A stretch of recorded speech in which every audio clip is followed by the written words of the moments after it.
সবাই দেখছে যে রাজা উলঙ্গ, তবু সবাই হাততালি দিচ্ছে। সবাই চেঁচিয়ে বলছে সাবাস সাবাস। কারো মনে সংস্কার, কারো ভয়, কেউ বা নিজের বুদ্ধি অন্য মানুষের কাছে বন্ধক দিয়েছে, কেউ বা পরান্নভোজী, কেউ কৃপাপ্রার্থী, উমেদার, প্রবঞ্চক। কেউ ভাবছে রাজবস্ত্র সত্যিই অতীব সূক্ষ্ম, চোখে পড়ছে না যদিও, তবু আছে, অন্তত ঢাকাটা কিছু অসম্ভব নয়। গল্পটা সবাই জানে, কিন্তু সেই গল্পের ভিতরে শুধুই প্রশস্তি বাক্য উচ্চারক কিছু।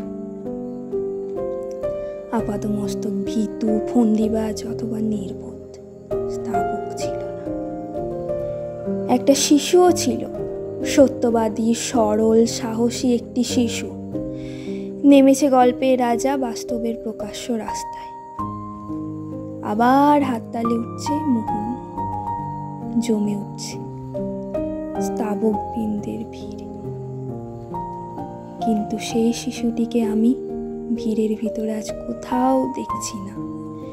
শিশুটি কোথায় গেল? কেউ কি কোথায় তাকে কোনো পাহাড়ের গোপন গুহায় লুকিয়ে রেখেছে? নাকি সে পাথর, ঘাস, মাটি নিয়ে খেলতে খেলতে ঘুমিয়ে পড়েছে কোনো দূর নির্জন নদীর ধারে, কিংবা কোনো প্রান্তরের গাছের ছায়ায়?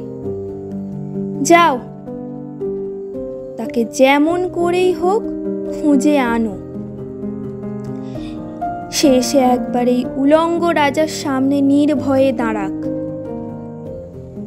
সে এসে একবার এই হাততালির ঊর্ধ্বে গলা তুলে জিজ্ঞাসা করুক, রাজা, তোর কাপড় কোথায়?